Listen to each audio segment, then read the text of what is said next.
अस्सलाम वालेकुम students. Previous lecture में हमने कौमी आमदनी के मुख्तलिफ तस्वुरात और हकीकी कौमी आमदनी और ज़री कौमी आमदनी के फ़र्क के बारे में आपको बताया गया था। आज हम कौमी आमदनी की पैमाइश के मुख्तलिफ तरीक़ों के बारे में पढ़ेंगे, यानी how to measure the national income with different methods. आम तौर पर कौमी आमदनी की पैमाइश के लिए 3 तरह के तरीके हम इस्तेमाल करते हैं। नंबर 1 पैदावार के मजमूए का तरीका, नंबर 2 आमदनियों के मजमूए का तरीका जिसको हम आमदीन पैदाइश के मुआवज़ों के मजमूए के लिहाज से देखेंगे, और नंबर 3 कुल खर्च का तरीका। तो पहले नंबर पर जो कौमी आमदनी की पैमाइश के तरीके के बारे में हम पढ़ेंगे वो है पैदावार के मजमूए का तरीका बाजारी कीमत के लिहाज से। स्टूडेंट्स, डॉक्टर मार्शल के मुताबिक कौमी आमदनी से मुराद अशिया और खिदमात का वो मजमुआ लिया जाता है जो किसी मुल्क के लोग अपने मौजूदा वसाइल को इस्तेमाल में लाकर एक साल के अरसे में पैदा करते हैं। अगर हम इन अशिया और खिदमात को की मालियत को बाजारी कीमत के लिहाज से जमा कर लें तो हमारे पास जो है वो कौमी आमदनी आ जाती है। कौमी आमदनी हमें मुख्तलिफ शोबों की पैदावार से हासिल होती है, यानी ज़रूरी शोबे की पैदावार गन्ना, कपास, गंदम, चावल वगैरह से जो भी हमें पैदावार जो हमें हासिल होती है उसे हम कौमी आमदनी में शामिल करेंगे। सनती शोबे से पैदावार जो भी हासिल होएगी, यानी कपड़ा, सीमेंट, चीनी, मशीनरी वगैरह। इसके अलावा खिदमात सर अंजाम देने वाले इदारे जिसमें जहाज़रान कंपनियाँ, बीमा कंपनियाँ, ज़राए रस्लो रसल, ज़राए नकलो हमल वगैरह, उनके मुनाफा जात जो होते हैं वो भी कौमी आमदनी में शामिल किए जाएंगे। खिदमात सर अंजाम देने वाले अफराद यानी डॉक्टर, जज, वकील, साहिबान वगैरह, उनके सालाना तनख्वाहें जो हैं वो भी कौमी आमदनी में शामिल होती हैं। स्टूडेंट्स, जैसा कि आपको पता है कि हम मुख्तलिफ अशिया को मापने के लिए मुख्तलिफ पैमाने इस्तेमाल करते हैं, यानी लंबाई जो है उसको मीटरों में मैयर किया जाता है, वज़न जो है उसको इस मैयर करने के लिए हम किलोग्राम और लीटर का पैमाना इस्तेमाल करते हैं।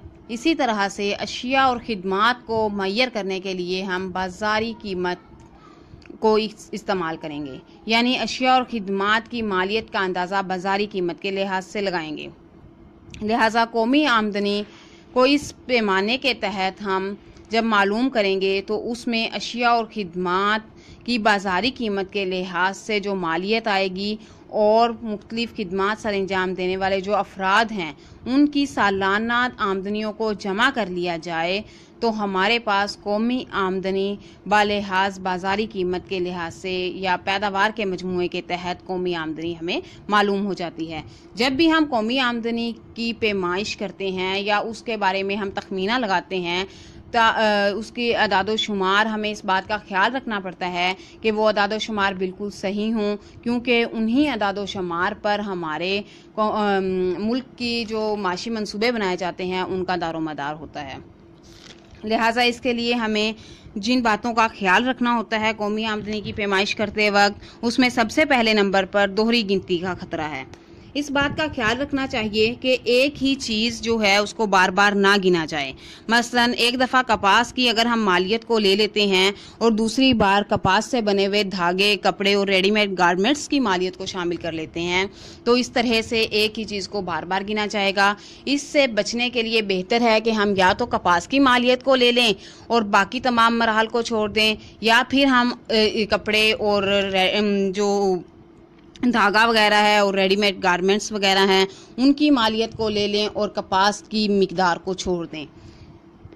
इसके अलावा अगर हम चीनी के बारे में देखें तो या तो हम गन्ने की मिकदार को ले लें या गन्ने से बनने वाली जो चीनी है उसकी मिकदार को ले लें, यानी किसी एक चीज़ को शामिल कर लिया जाए।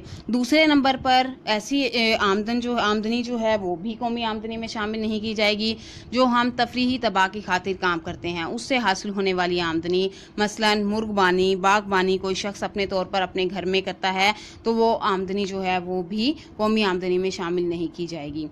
फिर बिला मुआवजा खिदमात जो हम अपने घरों में काम करते हैं, मसलन खाना पकाना, स्वेटर बुनना वगैरह, जूता पॉलिश करना, ये वाली आमदनी जो है वो भी कौमी आमदनी में शामिल नहीं की जाएगी। फिर बिल वास्ता टैक्स, जो कि हमारी कीमत में शामिल होते हैं। स्टूडेंट्स, जब भी हम कोई चीज़ खरीदते हैं उसमें सेल्स टैक्स की सूरत में एक अमाउंट लिखी होती है, रिटेल प्राइस प्लस टैक्स। तो वो जो टैक्स है वो भी कौमी आमदनी में शामिल नहीं की जाएंगे। इसके अलावा बिक्री tax, excise duty tax, custom duty tax वगैरह बिलवास्ता टैक्स के ही ज़ुमरे में आते हैं।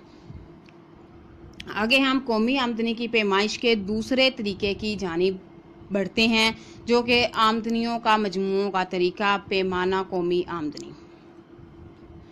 कौमी आमदनी की पैमाइश जब भी हम इस तरीके के तहत करते हैं तो आपको जैसा कि मालूम है स्टूडेंट्स के कौमी आमदनी पूरी कौम की आमदनी होती है। इसलिए अगर हम तमाम अफराद की सालाना आमदनियों को जमा कर लें तो हमारे पास कौमी आमदनी मालूम हो जाती है। लेकिन कौमी आमदनी को दूसरे तरीके से भी मालूम किया जाता है, जैसा कि आपको पता है कि कौमी आमदनी 4 आमलीन पैदाइश, ज़मीन मेहनत तंजीम और सरमाए के मुआवज़ों के मजमूए के बराबर भी होती है। यानी ज़मीन को लगान की सूरत में जो मुआवजा मिलता है, मेहनत को उजरत की सूरत में और सरमाए को सूद की सूरत में, तंजीम या आजिर जो कि किसी कारोबार की इकाई डालता है उसको मुनाफा जात की सूरत में जो भी मुआवजे मिलते हैं उन सब को अगर हम जमा कर लें तो हमारे पास कौमी आमदनी आ जाती है।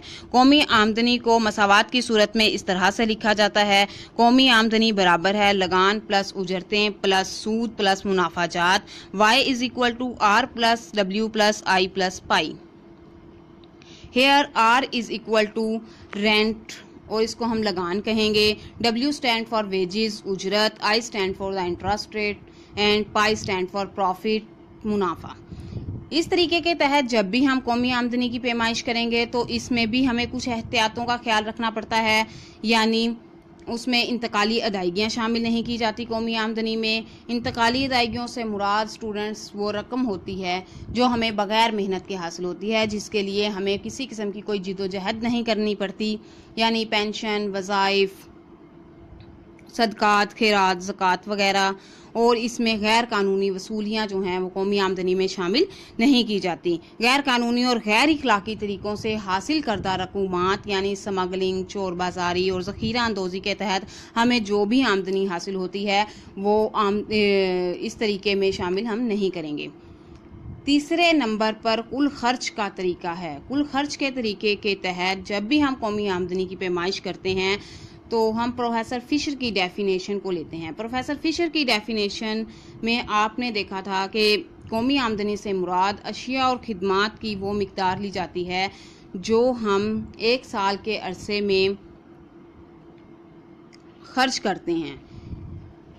यानी अशिया और खिदमात की सूरत में या उनकी ख़रीदारी की सूरत में हम जो भी आमदनी खर्च करते हैं, जो भी हम अखराजात करते हैं, अगर हम उनको जमा कर लें तो हमारे पास कुल खर्च के तरीके से कौमी आमदनी आ जाती है, जिससे खाम कौमी पैदावार हमें मालूम हो जाती है। खाम कौमी पैदावार में कुछ सरमाए की फरसूदगी के अखराजात शामिल होते हैं।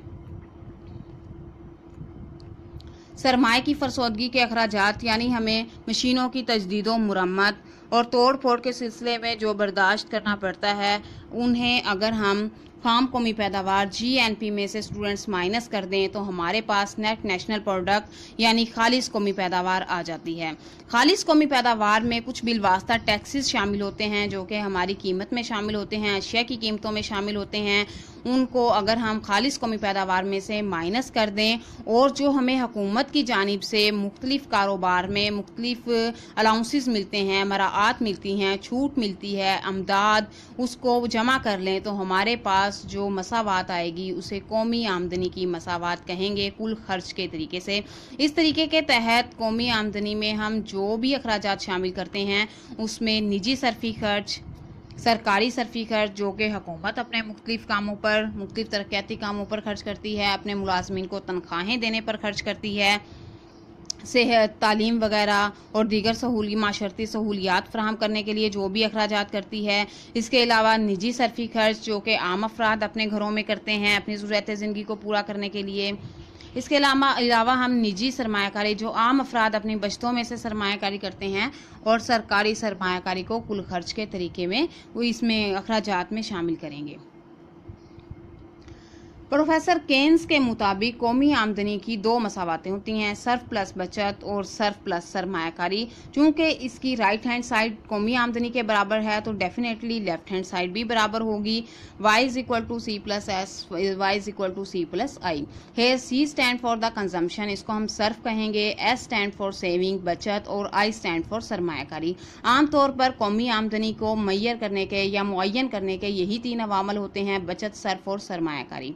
यहाँ पर चूंकि सर्फ जो है और सरमायाकारी वो कुल अखराजात को जाहिर करती है, यानी हुकूमत और आम अफराद जो भी खर्च करते हैं वो सर्फ और सरमायाकारी की सूरत में करते हैं, लिहाजा हम लिख सकते हैं कि कुल कौमी आमदनी बराबर होती है कुल खर्च के।